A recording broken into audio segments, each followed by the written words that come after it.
Bom, vamos lá. Boa noite para quem está chegando, boa noite para quem já está aí. Sejam muito bem-vindos à nossa live de hoje. Já vou colocando boa noite aqui no chat. Quem estiver por aqui, já me dá um boa noite, por favor, que vocês sabem como é que eu sou, né, gente? Eu gosto de ver vocês, eu gosto de falar com vocês. Então, muito boa noite, sejam bem-vindos. Nosso convidado já está por aqui também, o Antônio Carlos. Vai falar de um assunto super interessante que eu já fiz várias. É bom quando a gente descobre antes, né? Então, já fiz algumas descobertas aqui com ele. Boa noite para todo mundo. Já vê aqui no YouTube se já está no ar. Que aqui a gente tem toda uma produção.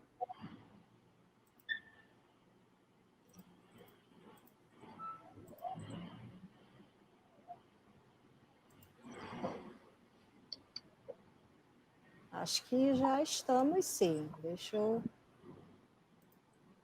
Pessoal, se vocês estiverem me ouvindo bem, ouvindo aqui a mim e o Antônio, me deem uma boa noite aí, por favor. Estou atualizando o YouTube aqui, parece que a gente não entrou no ar ainda. Já temos pessoas esperando. O que aconteceu aqui?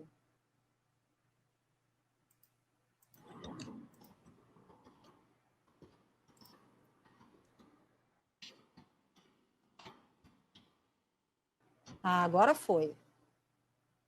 Agora sim, já estamos no ar. Boa noite, pessoal. Acho que a gente teve um delayzinho aí, já estava aqui há um tempo falando com vocês. Já estava aqui há um tempo falando boa noite, e ninguém me responde, gente. Então, boa noite para quem já estiver por aí. Já fiquem à vontade para interagir aqui conosco. Boa noite, Priscila. Obrigada pela presença.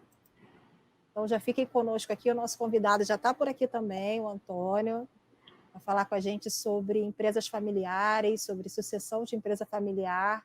A empresa familiar está mais perto da gente do que a gente imagina, porque eu já descobri coisas aqui antes mesmo da live começar, né? E isso é muito bom, né? Quando a gente já começa a descobrir coisas antes da live começar, é bem interessante. Boa noite, Nayara, obrigada pela presença.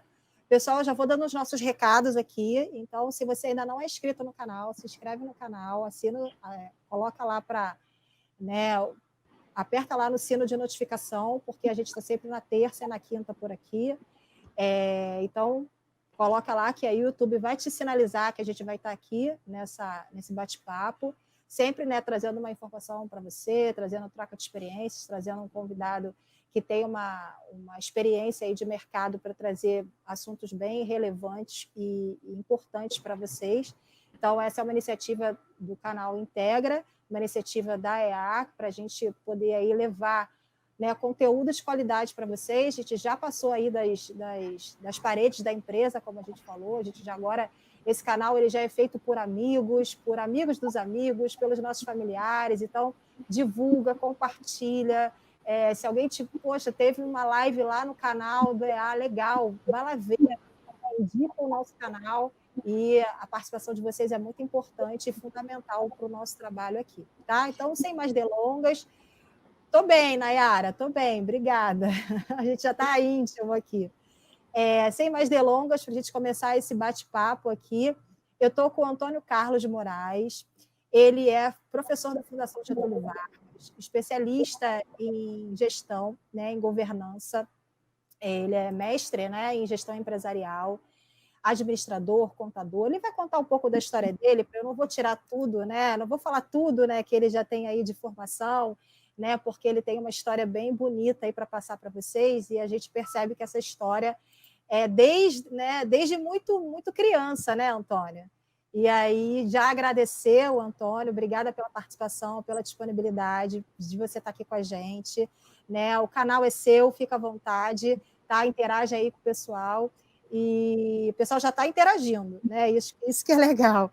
O pessoal já está interagindo, eu vou deixar ele com vocês, pessoal, e aí a gente vai interagindo aqui na medida quando isso tudo, né, for Quando a gente for necessitado, quando a gente for requisitado, já já eu passo para eles os comentários de vocês aqui. Boa noite para todo mundo que está chegando, boa noite, Alexandre, e já já eu entro de volta aqui com ele. Alexandre, perdão, Antônio, eu li Alexandre e falei Antônio, olha isso.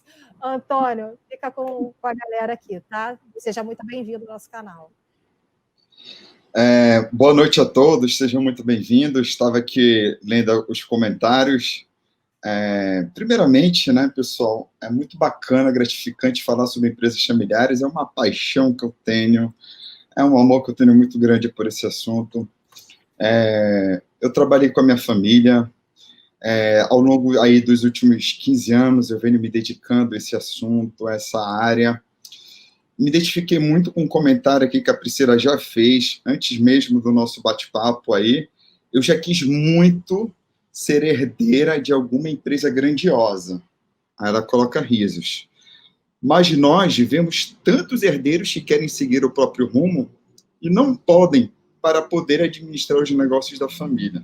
Priscila, um dos assuntos que nós vamos conversar hoje à noite é justamente sobre esse. Isso daí acontece com muitos herdeiros de empresas familiares. Muito mais do que a gente imagina. Então, aqui, eu vou compartilhar alguns slides com vocês. Tá bom, pessoal? Vamos falar aqui, ó, a relação entre pais e filhos no processo sucessório em empresas familiares. Primeiramente, como a Vânia já adiantou, meu nome é Antônio Carlos, eu sou consultor e palestrante de empresas familiares. Aqui, alguns dos meus clientes e treinamentos onde eu já fiz também, onde eu já participei. Bem, algumas empresas familiares no Brasil, a gente nem imagina que algumas dessas empresas são familiares. A Gerdau, a Rede Globo, a Sul América, a Votorantim, Banco Safra. A VEG, para quem não sabe, aqui no canto esquerdo do slide, na segunda linha, a VEG já ganhou o prêmio de melhores e maiores da revista Exame, e é uma empresa com mais de 100 anos de existência, uma empresa que fornece máquinas e equipamentos para a indústria, uma das maiores empresas do Brasil. E quem não conhece aí a Magazine Luiza, por exemplo, a Riachuelo, a Notre Dame Intermédica, apesar de ter um investidor lá dentro, a família continua com poder de voto dentro da Notre Dame Intermédica. Também tem a Gol Linhas Aéreas, que até hoje é uma empresa familiar.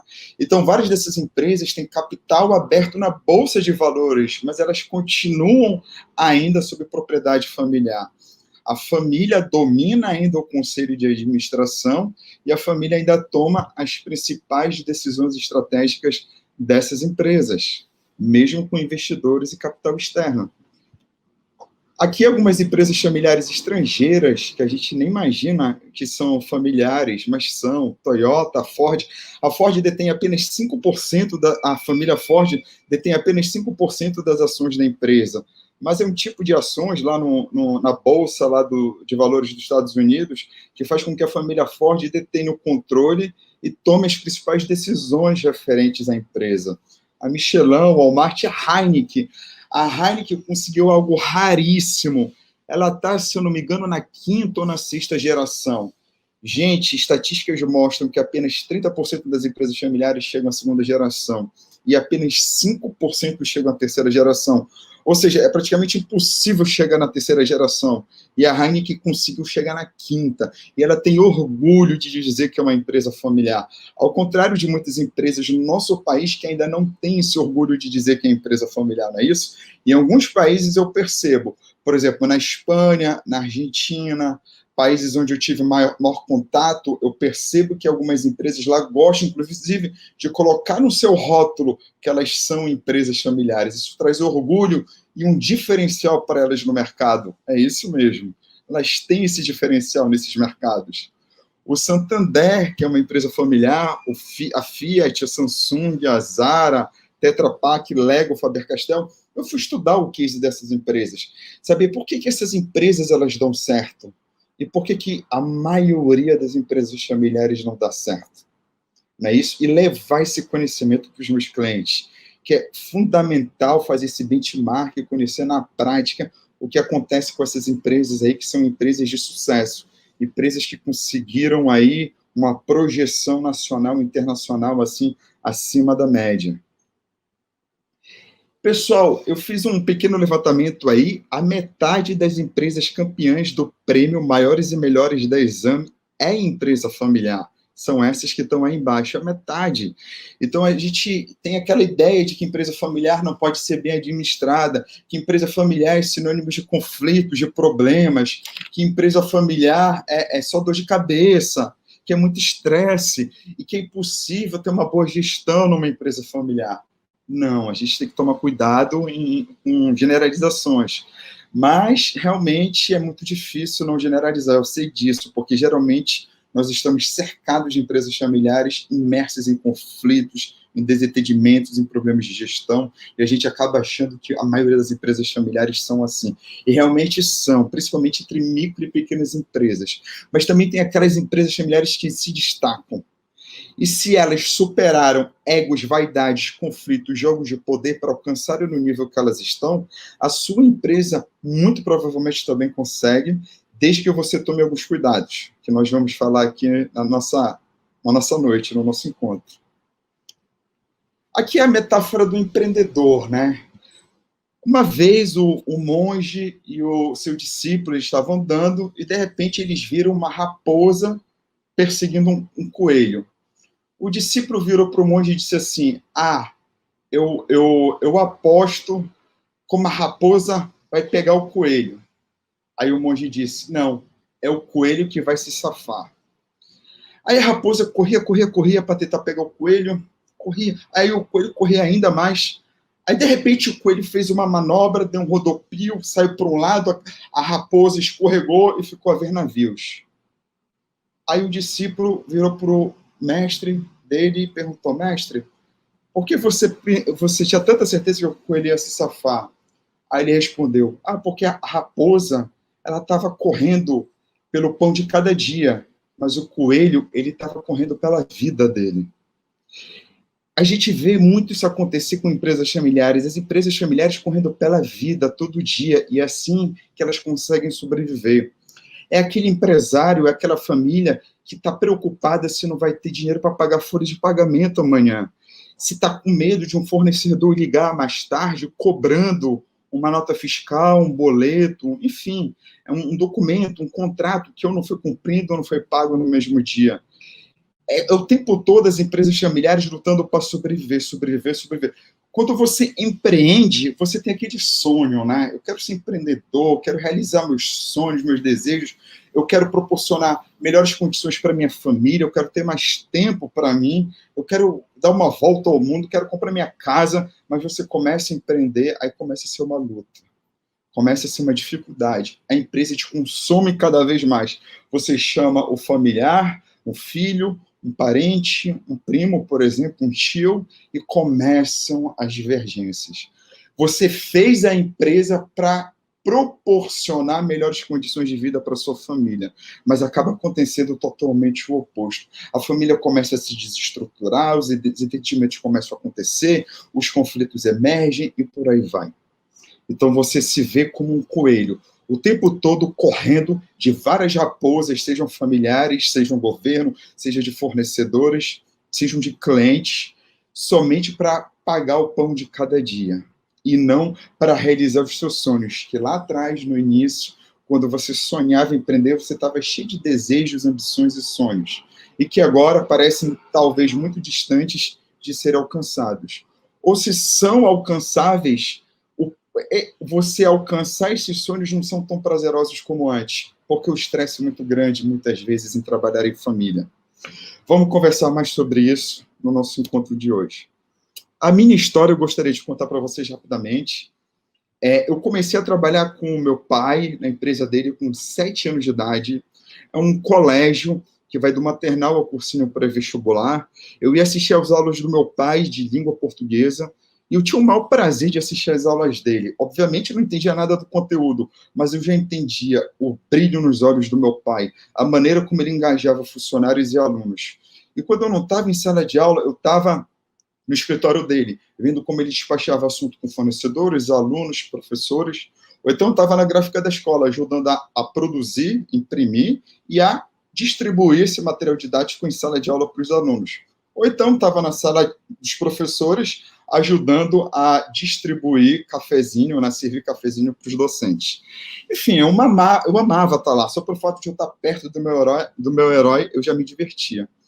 Hoje eu sou professor da Fundação Getúlio Vargas, eu sou mentor, consultor, treinador de empresas familiares. Eu tenho um livro sobre empresas familiares. Eu sou muito realizado com o que eu faço. Cheguei em empresas como Parmê, a Serge, Corinthians, entre outros, mas nem sempre foi assim.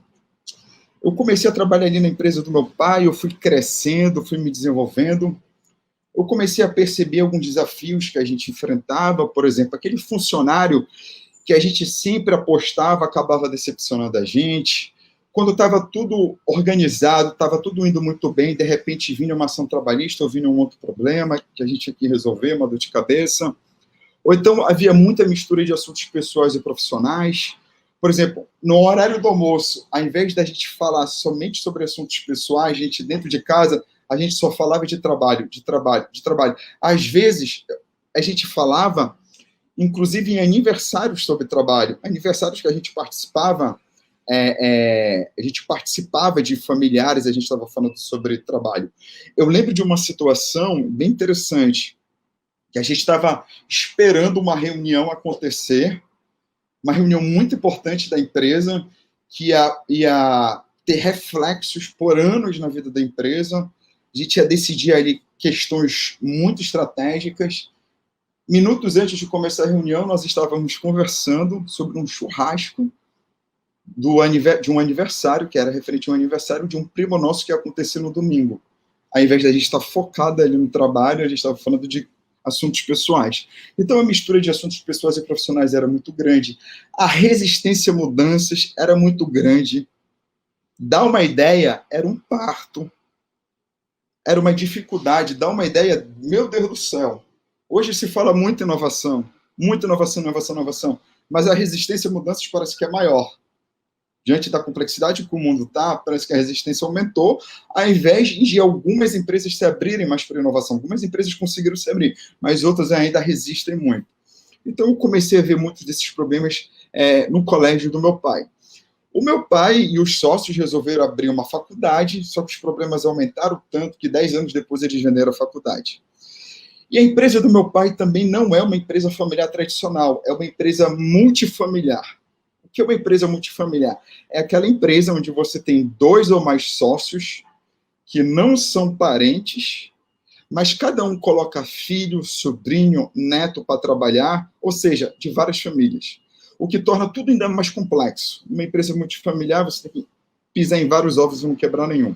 Diferente de uma empresa familiar tradicional, que é apenas uma família. Então, se você trabalha numa empresa familiar tradicional e você já acha complexo trabalhar na sua empresa, imagina trabalhar numa empresa multifamiliar.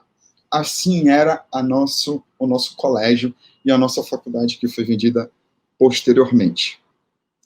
Eu resolvi, um belo momento lá, eu comecei a perceber que ia ser muito difícil. Eu me dediquei muito com essa mensagem aí que eu li no início, que foi escrita. Aí eu comecei a perceber lá que ia ser difícil, ser o sucessor da empresa e tal. E o meu pai virou para mim e me disse realmente isso: meu filho, é muito difícil você ser o meu sucessor. E para mim aquilo foi um choque. Então eu falei, pera lá, como assim? Eu desde criança eu ouvia o senhor falar que eu ia assumir o seu lugar. E agora eu não vou mais? Não, você não vai mais. E para mim aquilo foi um choque. Eu fiquei muito decepcionado. Para mim foi muito decepcionante. Eu fiquei muito para baixo. E naqueles meses aí eu comecei a refletir sobre o que eu faria da minha vida. Até que eu virei para o meu pai e disse assim: pai, eu tomei uma decisão. Pai, eu quero sair da nossa empresa. E aconteceu aquilo que todo herdeiro de empresa familiar tem receio de acontecer com ele quando ele pede para sair da empresa da família. O que é? Tu és um traidor! Eu fiz essa empresa para você, por você, e você está querendo me deixar sozinho aqui? Eu falei, pai, mas eu só continuo aqui na sua empresa se for para ser sucessor. Se for para ser empregado, eu prefiro buscar outra coisa para mim. E o meu pai, uma semana depois, ele me surpreendeu. Ele me procurou, ele tomou iniciativa, ele me procurou, ele disse assim para mim: meu filho, você tem razão. me desculpe. Muito humildemente, ele me pediu desculpa. Eu tenho sócios, não depende só de mim tomar a decisão. E realmente você tem que traçar o seu próprio caminho. Você tem que traçar a sua própria trajetória para futuramente você ter orgulho de dizer para os seus filhos as suas conquistas, as suas realizações, etc. e tal. Gente, foi só isso que eu precisava para seguir a minha vida. Com a tranquilidade, esse apoio psicológico, e eu fui. Eu comecei a me dedicar ao mundo das empresas familiares, a fazer consultoria, a fazer treinamento, a levar essa experiência para outros lugares. Eu fui viajar, eu fui para o Canadá, eu fui trabalhar, estudar lá, passei por diferentes cidades canadenses, e adivinhem o que eu percebi no Canadá, que a maioria das empresas canadenses também é familiar. Eu atravessava várias vezes a fronteira para os Estados Unidos, principalmente quando eu morava em Vancouver, atravessava várias vezes para os Estados Unidos, e eu percebia que, pelo menos naquela região ali dos Estados Unidos, e em várias outras pesquisas que eu comecei a ler e tal, que a maioria das empresas americanas também é empresa familiar, também é familiar. Isso me chamou a atenção. Para lá, no Brasil a maioria é familiar, na Argentina eu já sabia que a maioria era familiar, na Espanha também, que eu tinha aprendido em loco isso, e agora eu estou vendo em loco também Canadá e Estados Unidos. Então, opa, isso daí começou a me chamar a atenção. E eu fui investigar essas empresas familiares, comecei a visitar, comecei a trabalhar para algumas e tal, e adivinhem uma outra descoberta que eu tive. Os problemas dessas empresas familiares são muito parecidos com os problemas das empresas familiares brasileiras. E por que eu faço essa pergunta para vocês? Porque, em função, apesar da diferença cultural ser muito grande entre Brasil e esses países, ser muito grande, né? Por que os problemas dessas empresas familiares são muito parecidos? Porque, pessoal, a diferença entre uma empresa familiar e uma empresa não familiar é um stakeholder chamado família. É só essa diferença entre a empresa familiar e a não familiar. Só, né? Entre aspas. Porque só por ter esse stakeholder chamado família, já deixa toda a dinâmica de uma empresa familiar ser totalmente diferente, funcionando de uma forma totalmente diferente de uma empresa não familiar. É outra história, trabalhar numa empresa familiar para trabalhar numa empresa não familiar. Então, foi bem interessante essa experiência que eu tive morando principalmente no Canadá. Aí eu comecei, né, a participar de vários eventos, congressos de empresas familiares no Brasil e no mundo. Aí eu fui conhecer o John Davis, que é esse especialista que está aqui no meio do slide, na foto superior. Eu estou aí com a cara novinho, que eu tirei a foto com ele. Eu tive a oportunidade, foi uma das maiores oportunidades que eu tive na minha vida, agarrei com unhas e dentes, de estudar com o John Davis, professor de Harvard durante 21 anos, e em 2018 ele se mudou para o MIT. Esse momento aí eu estive a sós com o John Davis no curso, e ele tirou um tempo para me atender, eu aproveitei para sugar o máximo o conhecimento dele, levar esse conhecimento para os meus clientes, e foi um dos momentos mais gratificantes na minha vida, que eu guardo com muito carinho e amor. Eu tenho até o livro dele aqui do meu lado, eu tenho o livro dele, inclusive com o autógrafo dele, que ele escreve aqui, olha, para Antônio John Davis, não sei se dá para vocês verem, eu guardo com o maior carinho aqui, inclusive na minha mesinha aqui de estudo. Então foi uma experiência muito gratificante ter conhecido ele. E aqui no dia do lançamento do meu livro, na livraria da Fundação Getúlio Vargas, o meu livro é publicado pela editora FGV, A Relação entre Pai e Filho no Processo Sucessório em Empresas Familiares, que foi um livro escrito com base na minha tese de doutorado e com base na minha experiência prática trabalhando com empresas familiares. Eu costumo dizer que o livro ele não é apenas para empresas familiares, para quem trabalha em empresa familiar, mas os 3 últimos capítulos, eles também são importantes para quem não trabalha em empresa familiar, mas tem filho, porque te ajuda a melhorar o relacionamento com seus filhos. Então, isso é bem legal. Tem cases aí de estudos, tem um capítulo que eu dedico somente ao fundador da empresa familiar. Você, herdeiro, você quer melhorar o relacionamento com seu pai ou com a sua mãe, com o fundador da sua empresa familiar, com seu tio, procure se colocar no lugar dele. Sinta pela perspectiva dele por que ele faz o que ele faz. Não olhe a perspectiva dele sob o seu olhar. se coloque realmente no lugar dele para você entender, porque eu não entendia nada do que, por que meu pai fazia o que ele fazia. Quando eu comecei a entender a mente dele, quando eu comecei a me colocar no lugar dele, quando eu fui atrás de todo esse conhecimento, eu comecei a entender, a me conectar mais com ele, a me relacionar melhor com ele. E nesse dia aí do lançamento do livro, eu homenageei meu pai, ele se emocionou, eu também me emocionei. Foi muito bacana, foi um dos dias mais marcantes das nossas vidas. Eu fiz questão de levar meu filho pequenininho para a gente tirar essa foto histórica das 3 gerações juntas. Então é um momento que a gente guarda com muito carinho dentro dos nossos corações. Muito bonita a foto. Eu queria interagir aqui com você, Antônio, para dizer que assim muito bonita a foto e dizer novamente, né? A gente já vem falando aqui muitas vezes sobre a empatia, né? Você está falando de você se aproximou, se colocou no lugar dele, tentou ver as coisas pela ótica dele, né? E isso fez toda a diferença para você, o poder da empatia novamente, né? Então, como a empatia ela é importante não só nas nossas relações, né, profissionais, né, e aí como que a empatia também faz diferença numa relação, numa empresa familiar, né, como fez diferença, né, para você. Aí a Mayra colocou também aqui, a empatia sempre será necessária, independente da situação em que a gente se encontra, né? Já tem perguntas aqui também. Se você quiser responder no final, a gente responde no final. Mas aí Nayara, você. eu adoro ler os comentários. Então, pessoal, Então se vai tiverem lá, fica à perguntas, vontade. fiquem à vontade. Perguntas, comentários, tá? A Nayara perguntou aqui. A pergunta de US$ 1 milhão, ou de vários milhões de dólares. Como faz quando existem conflitos de decisão? Tipo, você tem filho, você filho, tem uma opinião e seu pai tem outra. Como não levar isso para o lado pessoal? Nayara, é justamente esse um dos pontos que eu quero continuar falando aqui. Então, vamos responder essa sua pergunta aqui ao longo do nosso encontro. Aí a Nayara, de novo. Nesse processo, nunca houve um momento de ficarem zangados por não concordarem com as opiniões? Nayara, com certeza, Nayara, é impossível. Ó, vamos falar aqui como funciona a vida real, tá? Não adianta a gente ficar falando da teoria, de coisas lindas, bonitinhas, romantizando. Vamos falar da prática.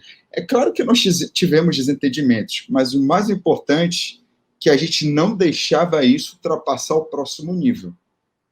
O nível de baixar o nível, de um ir morar numa casa e ficar muito tempo sem se falar. Não, a gente sempre tomava cuidado em relação a isso. E isso é muito importante. Se isso aconteceu, olha aí, a Nayara, isso aí, vida real, isso mesmo. Agora, se isso aconteceu talvez com a sua família ou com alguém aqui que já está nos ouvindo, procure aplicar algumas dessas soluções que nós vamos conversar aqui ao longo do nosso encontro. Porque quando a nossa família, quando a gente não está em bom relacionamento com o nosso pai e com a nossa mãe, a nossa vida vai ter alguns desafios que a gente não vai gostar e que não teriam se a gente estivesse bem com pai e mãe. Tá? Inclusive, com alguns clientes meus, eu chego até a falar um pouco de constelação familiar, porque às vezes as coisas fogem do controle e eu não fico apenas na parte de gestão. Na parte de gestão e governança. Eu vou para a parte de constelação familiar, porque isso é muito importante. A gente Olha, teve aqui uma live sobre isso, Antônio. A gente teve uma live sobre liderança sistêmica e foi pontuada exatamente sobre essa questão de empresas familiares, né? Quando o pai, quando o filho, na verdade, ele assume o papel de líder do pai, né? Porque muitas vezes no processo sucessório você pode chegar, né, a ser líder do seu pai de acordo com os cargos, né, que você vai executando na empresa. Então, tem uma live aqui sobre isso, depois, se vocês quiserem, com a Renata Hernandes, se vocês quiserem, dar uma verificada aí no nosso histórico, que é uma live muito interessante também. Eu queria resgatar um ponto que você falou, e acho que converge muito com isso que a Nayara disse aqui, que é a questão da tua coragem, né? Eu vou chamar de coragem, mas aí a gente pode chamar de qualquer outro nome também, de que você foi lá assim, olha, se eu não vou poder ser o sócio majoritário, se eu não vou poder ser o gestor,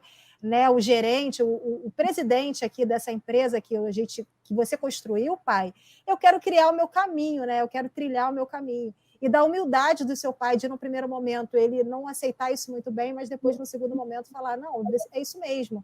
Dessa autoconsciência que você teve, que, tipo, se eu não quero trabalhar para ninguém, eu quero ter o meu próprio empreendimento, né? E você ter essa... Com quantos anos você teve esse insight, assim? Porque você começou a trabalhar com 7 anos, então, com quantos anos você teve essa tomada de decisão aí tão importante? Você acredita que já me fizeram essa pergunta antes e eu não consigo? Foi um choque tão grande para mim na época que eu não consigo lembrar da idade que eu tinha, mas eu acho que eu tinha, sei lá, entre 25 e 30 anos de idade, eu tinha na época.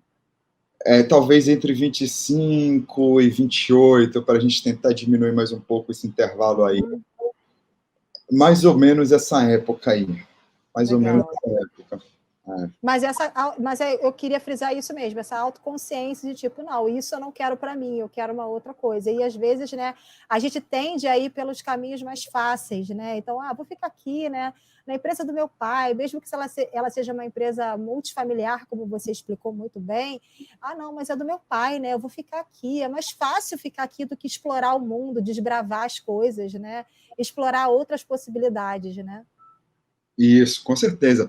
Olha só, o Bruno fez alguns comentários aqui interessantes. Antônio, quando você falou sobre não ter sido mais considerado para ser sucessor da empresa, você deve ter se sentido muito mal, e se uma empresa não familiar já existem altos e baixos de emoções, imagine em empresas familiares, concordo totalmente. Com toda certeza vai envolver muito mais emoções. É natural da sua parte ter se sentido assim, pois o negócio perseverou graças ao esforço e ajuda. É isso mesmo, Bruno. Graças ao esforço e ajuda, ele continua depois de todos os membros da família por muitos anos. No decorrer do tempo, as coisas mudam, novas pessoas assumem e novos caminhos são percorridos. E olha aonde você chegou. Trajetória linda. Realmente, nas relações familiares, existe uma tendência maior a levar as coisas para o pessoal, o que demanda muita inteligência emocional dos envolvidos. Beleza. É isso mesmo. E o Alexandre dizendo aqui, conflitos sempre vão existir. Não, com certeza. O conflito, é impossível você evitar 100% dos conflitos, 100% que os conflitos aconteçam, Alexandre. O que está dentro do teu controle é como você vai lidar com eles. Não é isso? E algumas vezes você também pode atingir na causa. E frear um pouco essa causa aí, para a consequência não ser tão grande. Então, muito bacana os comentários de vocês. Vamos continuar aqui, então. Vou voltar aqui a maximizar a tela. Então, 5 razões para uma empresa familiar com relações saudáveis. Não precisar da presença constante do dono da empresa. Vamos lá. O fundador da empresa familiar, muitas vezes as pessoas me dizem assim, Antônio Carlos, o meu pai ou minha mãe não querem largar o osso, não desgrudam da empresa. Não é isso? É porque o pai ou a mãe, eles acham que a empresa vai precisar o tempo todo da presença deles. Se eles se ausentarem da empresa, às vezes os caras não tiram nem férias, porque os caras ficam em pânico para acontecer, com medo de acontecer o que está mostrando aí na figura para vocês. Das coisas começarem a tomar proporções muito grandes, de incêndios acontecerem, eles tiverem que voltar de férias urgentemente para apagar esses incêndios. A empresa depende diretamente da presença deles ali o tempo todo. E eles não conseguem se desvincular por vários motivos. Primeiro, por causa disso, que eles acham que a empresa não vive sem eles. Segundo, e o principal, é o amor deles. A empresa é o propósito da vida do pai e da mãe. Quando você diz, vamos fazer a sucessão, o que o dono vai dizer? Você quer que eu morra? Não é isso? Não sei se com algum de vocês aí que está nos assistindo isso já aconteceu. Você quer que nos morra por quê? A sucessão parece que é a morte para o pai e para a mãe. Parece que ele vai ter que se aposentar, e a aposentadoria para ele é morrer, porque se a vida dele é a empresa, você tira a empresa dele, você tira a vida dele. Se a empresa é a vida dele, tira a empresa, tira a vida. Então, para ele, é um trauma muito grande. E ele fez isso durante anos e décadas. E, de repente, ter que se aposentar, para ele é um trauma muito grande. Então, vamos lá. Quando você está no operacional, você não ganha dinheiro. você também não melhora os relacionamentos com a sua família, você também não tem a produtividade que você gostaria de ter. Eu ainda vejo muitos empresários ainda muito ali na linha de frente, no balcão de venda, junto com essa equipe, porque ele acha que está o tempo todo ali na linha de frente, ele está sendo produtivo, ele sabe tudo o que está acontecendo na empresa. Ele não precisa deixar de trabalhar no operacional totalmente, mas se ele passar a trabalhar um pouco mais no estratégico, é onde ele vai realmente ganhar dinheiro. E quanto mais ele se dedica ao estratégico, mesmo que ele não largue totalmente o operacional, que não precisa largar totalmente, é onde ele vai ganhar mais dinheiro. Porque é de onde ele vai ver a empresa sob um outro ângulo. É onde ele vai começar a ver outras coisas que antes ele não conseguia enxergar tão bem. E a comunicação. A comunicação é a terceira razão. A comunicação é um assunto importantíssimo.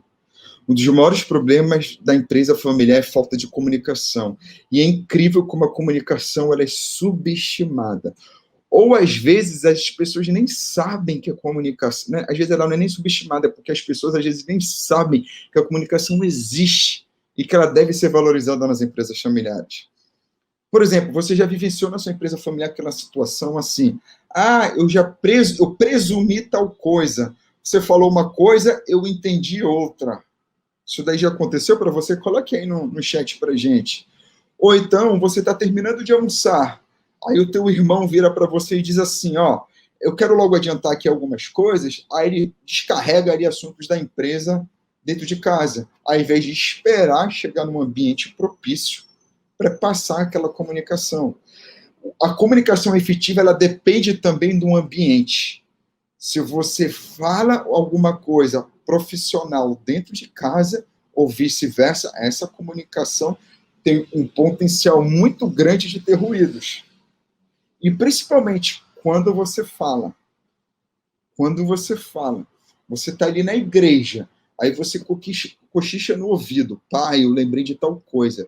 Quando chega em casa para falar de tal coisa. Cara, anota no celular, anota no papel, anota na mão.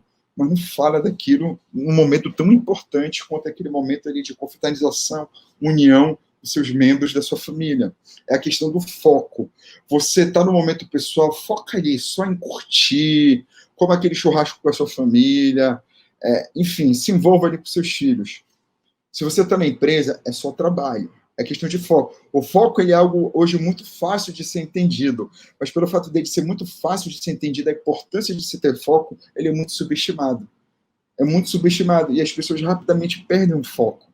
Então, assim, amanhã você vai acordar, você vai para sua empresa familiar e você não vai perder o foco. Você vai manter o foco nesses conhecimentos que você está aprendendo nessa live hoje e vai levar lá para sua empresa familiar. Você vai agir da maneira como você está aprendendo aqui hoje, tá bom? E se tiver alguma dúvida aí sobre como interagir, deixa aí no chat que a gente vai comentar depois, tá bom? Então, comunicação, pessoal, ela é muito problemática. E se a comunicação for por escrito? Piorou. Mensagens no WhatsApp, e-mails, toma cuidado. Que às vezes você quer dizer uma coisa e a outra pessoa entende a outra. Totalmente diferente. Se for para falar de assuntos um pouco mais delicados, importantes, pega o telefone e liga, por exemplo. É claro que nem sempre vai poder ligar para a pessoa, vai ter que usar ali o WhatsApp, né? Vai ter situações que são exceções, né? Desde que não seja regra, sejam exceções. Mas sempre que possível, fale no telefone, ou então fale cara a cara com a pessoa, dê um feedback para a pessoa, chamando ela num lugar particular, um local onde tenham só vocês dois, com privacidade, e fale com aquela pessoa de uma maneira calma, tranquila, porque a tua energia também vai influenciar na comunicação. A outra pessoa vai receber bem ou mal a tua comunicação, dependendo da tua energia, do teu bem-estar, da tua tranquilidade ou não que está naquele dia. Se não dá para acabar com aquela ansiedade naquele momento, respira. Mas respira fundo várias vezes, quantas vezes forem necessárias, de olhos fechados, de olhos abertos, mas respira para tentar acalmar um pouco, antes de você falar.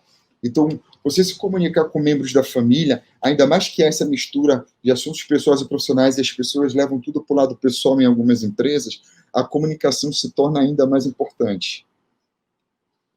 E separar assuntos familiares e profissionais, como a gente já vem falando aqui desde o início, né? tome cuidado com isso, que isso existe demais. Uma vez eu estava conversando com uma herdeira de uma empresa familiar, aí o que eu vou falar agora tem relação com um dos comentários aí que fizeram, que eu li aí rapidamente.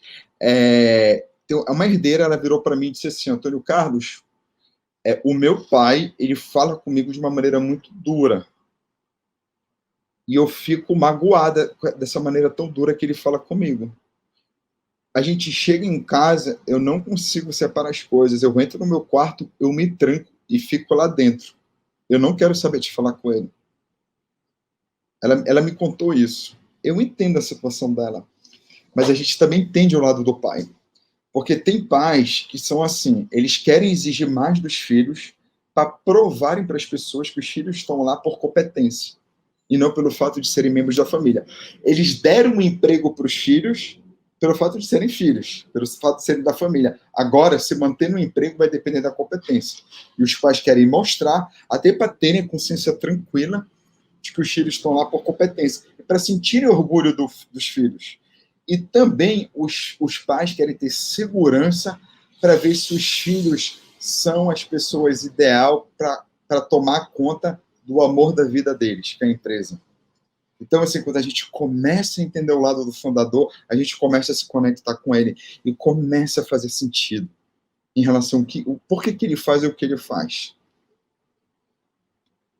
E profissionalizar a empresa e profissionalizar a família. Bem, eu quero falar dessas duas coisas, profissionalizar a empresa e profissionalizar a família. Profissionalizar a empresa, pessoal, no mundo das empresas familiares, profissionalizar a gestão ou profissionalizar a empresa, ela é vista do jeito errado. Profissionalizar a gestão significa o quê para algumas pessoas? Trazer um executivo de fora para administrar a empresa. Errado. Para você profissionalizar a gestão, você não precisa trazer executivo de fora nenhum. Vamos lá, o que significa profissionalizar a gestão? É você transformar uma empresa familiar que tem uma gestão amadora ou semiprofissional e colocar numa gestão profissional, com técnicas, ferramentas e metodologias de gestão. E isso você pode fazer com um CEO que seja de dentro da empresa, um funcionário, um colaborador ou um membro de uma família. Por que não? Porque para profissionalizar a gestão tem que trazer alguém de fora.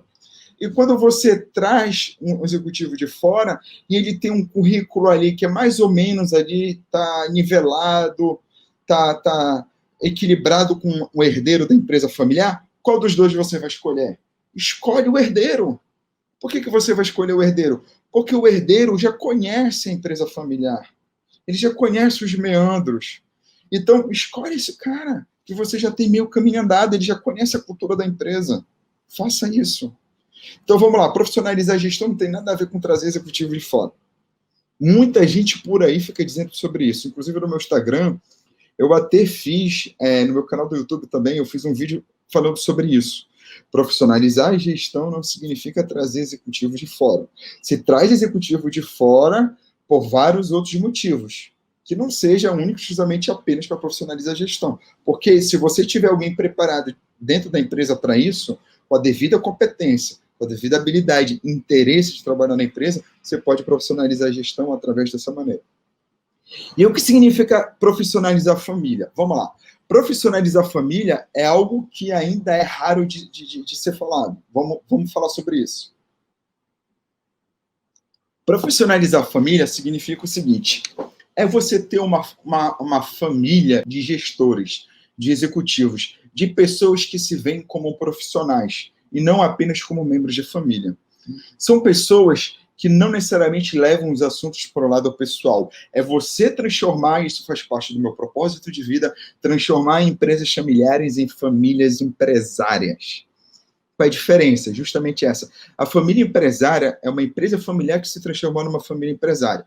Eu estava falando aqui para a Vânia antes da nossa live, que a maioria das empresas começam como familiar. Por quê? Você quer empreender e você, às vezes, precisa de um sócio.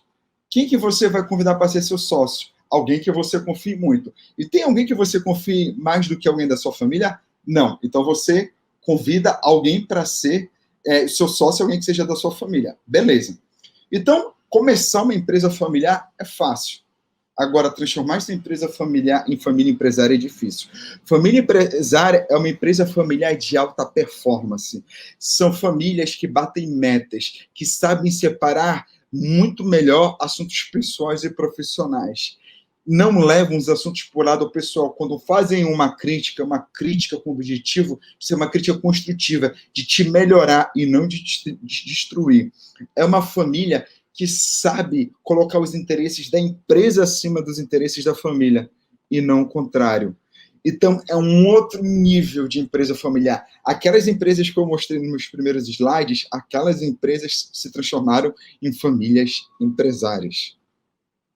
Então, o teu objetivo na tua empresa familiar tem que ser transformar a tua empresa familiar numa família empresária. Então, no caso, eu não consigo. Beleza. Então, deixa como está com a empresa familiar e tenta melhorar a gestão dela na medida do possível. Até onde você pode. Santo de casa não faz milagre. Mas nós podemos ir até um determinado ponto e mesmo assim performar e apresentar resultados. Mas se você pelo menos pudesse profissionalizar e você dar o exemplo, como parafraseando o Mahatma Gandhi, ser na sua empresa familiar a mudança que você quer ver dentro dela, ótimo, faça isso. Vamos para o próximo slide, então. Será que você se identifica com alguma dessas situações? Você trabalha muito, mas acha que não tem um reconhecimento que gostaria? O herdeiro, ele trabalha muito dentro de uma empresa, aquele herdeiro que tem interesse de trabalhar na empresa familiar, né? Ele vai fazer uma graduação, vai fazer um MBA, vai fazer um Empretec, se bobear, ele faz até um intercâmbio no exterior, tudo para se preparar para trabalhar na empresa da família. Ele quer espaço para implementar as ideias dele, ele quer ganhar experiência, ele quer conquistar respeito, ele vai com toda a energia trabalhar na empresa. Mas faltou combinar com a geração que já estava antes na empresa. Ele não tem o reconhecimento que ele gostaria de ter. Ele não tem esse espaço para implementar as ideias dele. E isso gera o quê? Frustração. Daqui a pouco, inclusive, vou voltar mais nesse assunto. Você, fundador da empresa familiar, tem medo de morrer e do que vai acontecer com a sua empresa? Então, pessoal, tem filho de dono que já virou para mim e disse assim: Antônio Carlos, eu acho um absurdo. O papai acha o papai considera a empresa mais importante do que eu. Como assim, Antônio Carlos? Isso é um absurdo. Aí eu respondo: não, não é um absurdo. Não é um absurdo. Vamos lá, eu vou explicar melhor. Às vezes, o seu pai ou sua mãe criou essa empresa, muitas vezes antes de você nascer. Para ele cuidar de você, filho, ele precisou de um cônjuge, a sua mãe ou seu pai, né? Dependendo de quem foi o fundador, e ele delegou essa educação para uma pessoa de total confiança dele. Mas ele não podia delegar a empresa dele para ninguém. Às vezes ele era sozinho, e quando ele tinha sócio, ou ainda tem sócio, ele não confiava tanto, 100% no sócio, para entregar a empresa totalmente nas mãos desse sócio. Então, a empresa, às vezes, é mais antiga do que você, pode ter mais idade do que você. Então, a empresa nasceu antes de você. Então, a empresa é a vida desse empresário. Ele não sabe fazer outra coisa além de trabalhar nessa empresa. Então, por isso que ele tem muito medo da morte. Ele vai deixar as duas famílias dele, os dois maiores patrimônios dele, a empresa e a família. Você, herdeiro da empresa familiar, tem medo de não assumir o lugar do fundador? Então, assim, filho, espera mais um pouco. O teu momento já vai chegar de assumir meu lugar. Aí o filho espera, e nada, está morfando lá na empresa familiar. Ele começa a ficar frustrado. Você assumiu o sonho do pai ou da mãe e não o seu sonho, aí chega uma hora que o herdeiro começa a pensar: vem cá, esse não é meu sonho. Aí ele começa a ter mais consciência. É um sonho do meu pai ou da minha mãe. A minha subjetividade aqui está misturada. A minha identidade não está totalmente definida, porque eu não estou sendo eu estou sendo meu pai, eu estou sendo a minha mãe. E isso é algo muito sério, gente. É muito sério mesmo. É claro que isso não acontece em todas as empresas familiares, mas acontece em várias, pelo menos em um bom número de empresas familiares eu já vi isso acontecendo. Você acha que tem que esperar muito tempo para assumir a posição mais elevada na empresa familiar? Você, colaborador, se sente com as mãos atadas no meio do fogo cruzado porque o funcionário, o colaborador, ele também sofre. Ele está ali no meio do fogo cruzado, às vezes no meio de uma guerra familiar, um clã para cá, outro clã para cá, um feudo para cá, ou então um outro feudo para cá. E existe o ditado, né, de novo, santo de casa faz milagre. Aí tem funcionário que me procura, Antônio Carlos, pelo amor de Deus, meu emprego está em risco, faz alguma coisa aqui pela empresa. Vem aqui falar com o dono da empresa. Porque se a empresa familiar acabar, quebrar, pelo menos os donos lá têm uma poupança, têm um dinheiro guardado. Eu não tenho nada, eu tenho que me reposicionar no mercado, tenho que procurar um outro emprego. E outra coisa, eu não consigo fazer mais nada.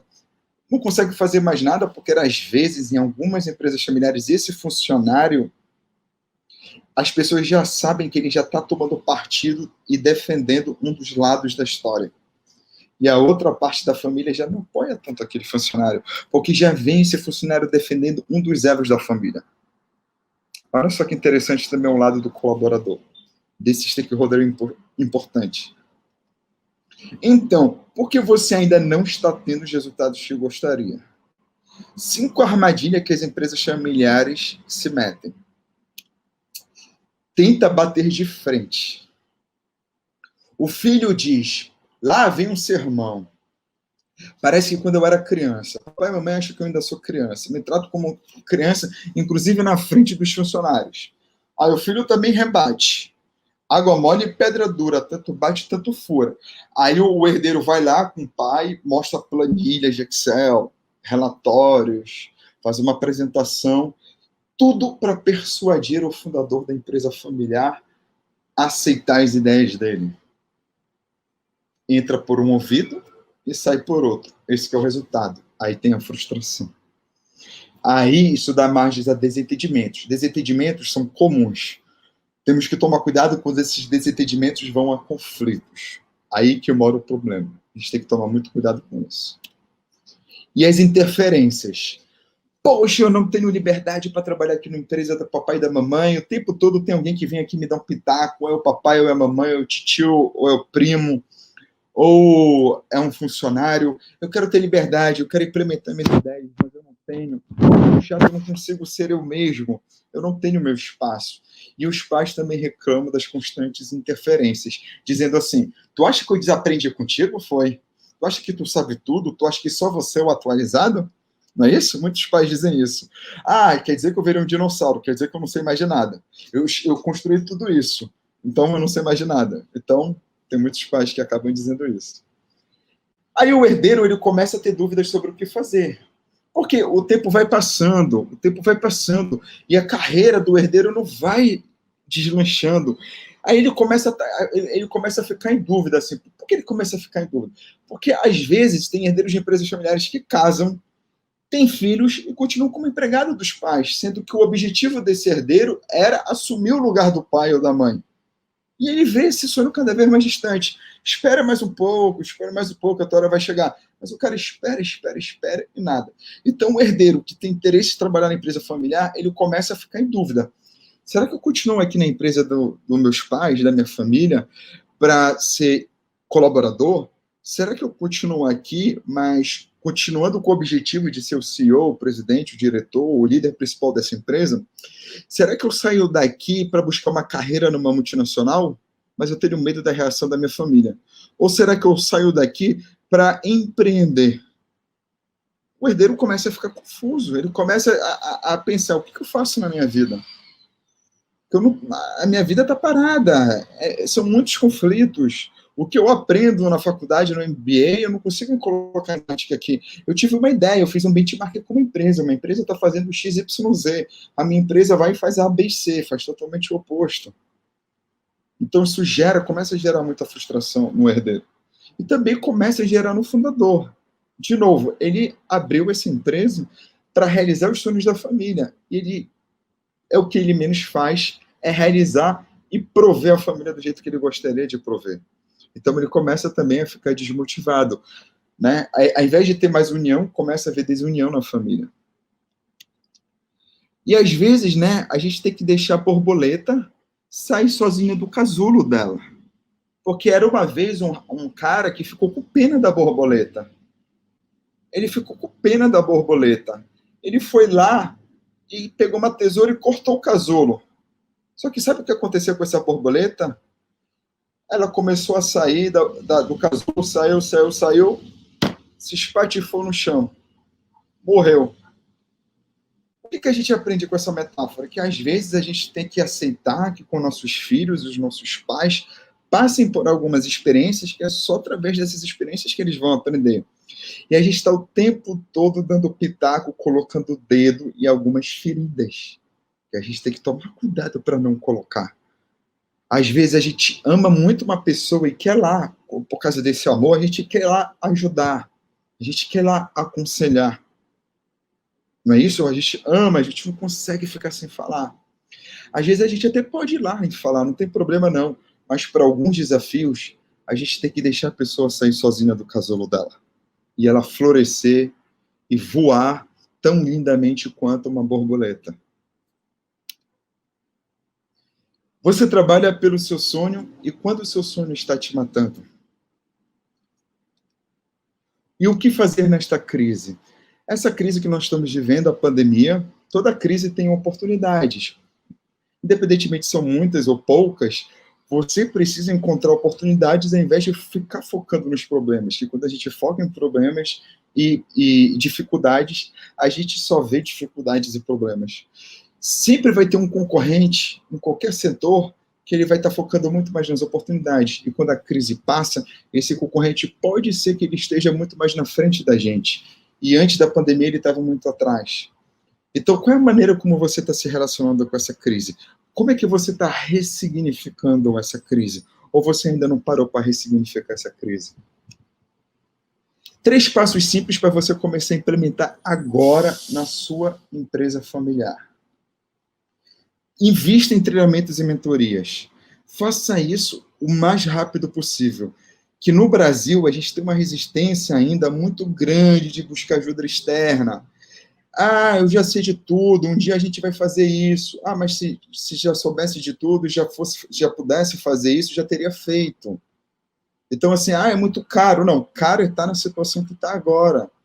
Então, assim, nada melhor do que educação. A educação é muito importante para abrir a nossa mente, para levar a gente para o próximo nível, para ter assessoria de uma pessoa mais experiente no assunto, que já passou por esses problemas. Implemente agora na sua empresa familiar, uma próxima dica, o protocolo familiar. Vamos lá, o protocolo familiar, ele é a melhor ferramenta de governança. Tem muita gente que diz assim, Antônio Carlos, eu tenho uma pequena empresa, Antônio Carlos, a governança não é para mim. Não, a governança é para você sim. A governança, ela é totalmente possível de ser implementada em pequenas empresas familiares. A governança, ela não é só para grandes empresas, ela é também para pequenas empresas familiares. E a ferramenta mais importante de governança é essa, o protocolo familiar. Só de você implementar o protocolo familiar, você já tem governança na sua empresa.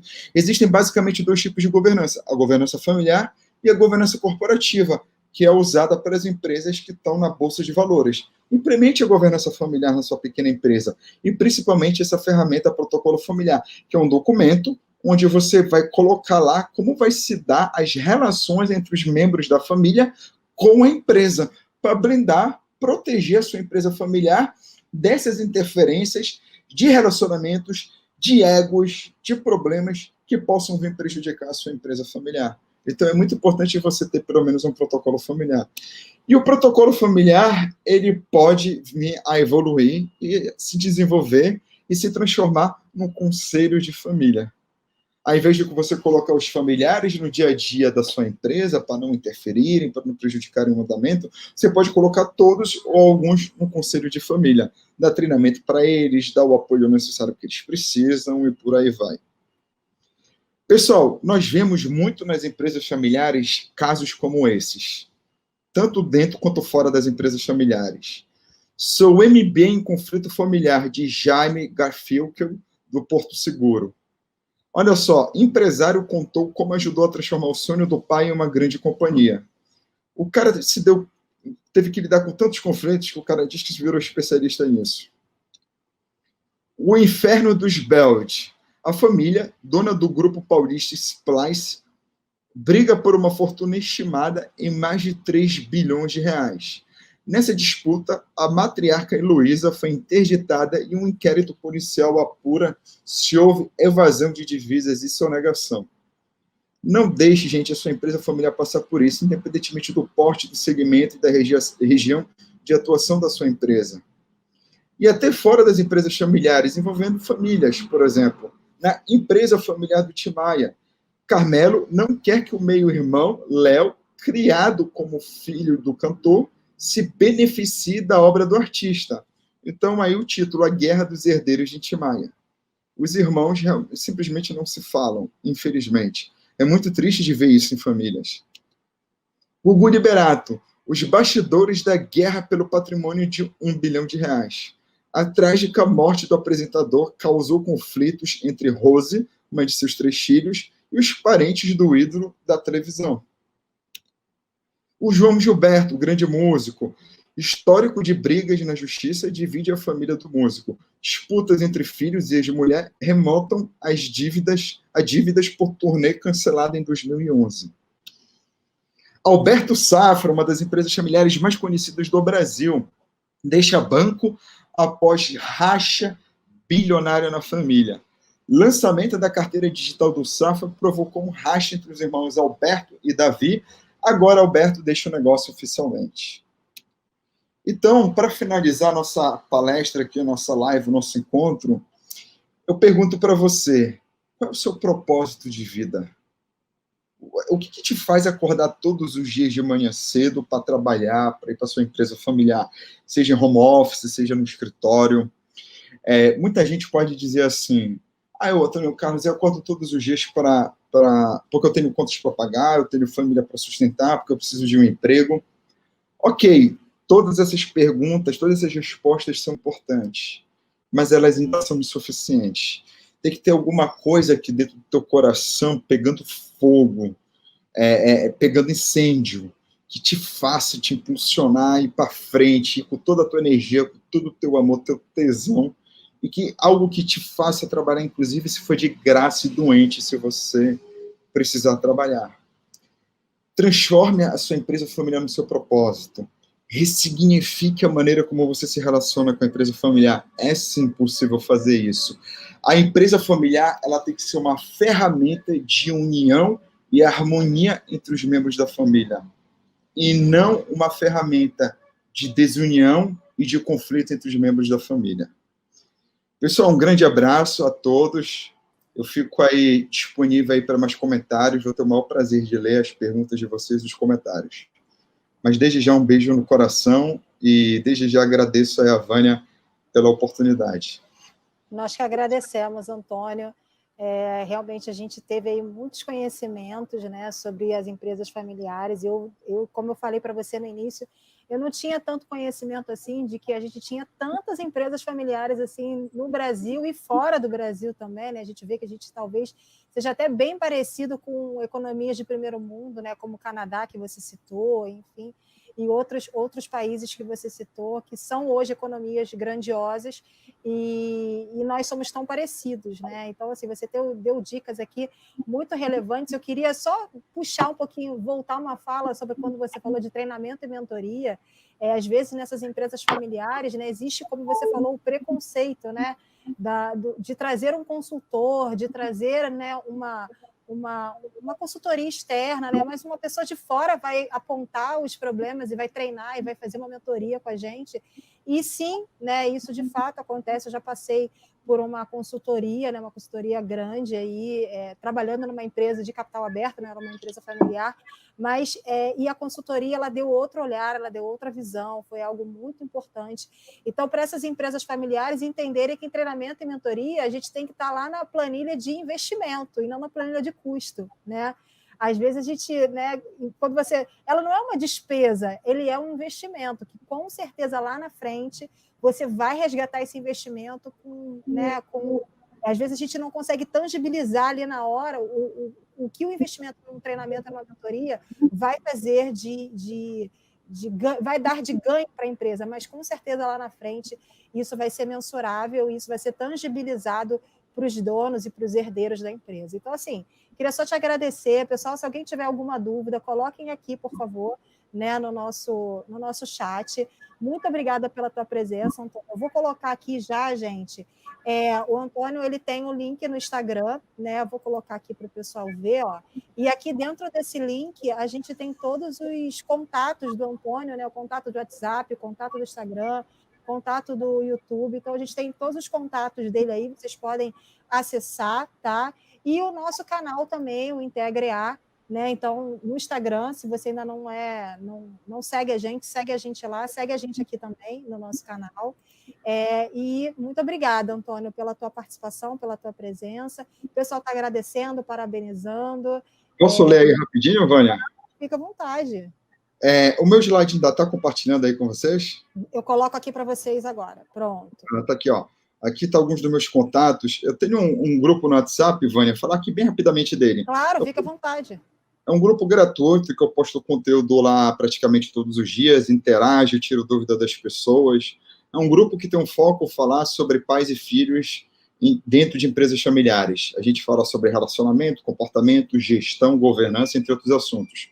Quem quiser entrar, é só me mandar uma mensagem, eu tenho o maior prazer aí de adicionar vocês no grupo.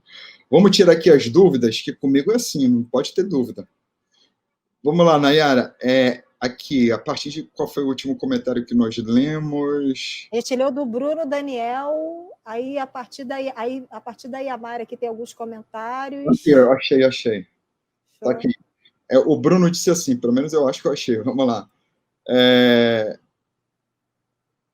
No decorrer do tempo, o Bruno fala, as coisas mudam, as novas pessoas assumem e novos caminhos são percorridos, e olha onde você chegou. Trajetória linda, realmente, nas relações familiares.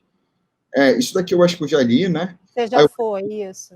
Aqui tem uma próxima dele, quando você falou aqui, tem do Alexandre, que ele está falando de autocontrole, quando você falou da questão da comunicação, aqui, né?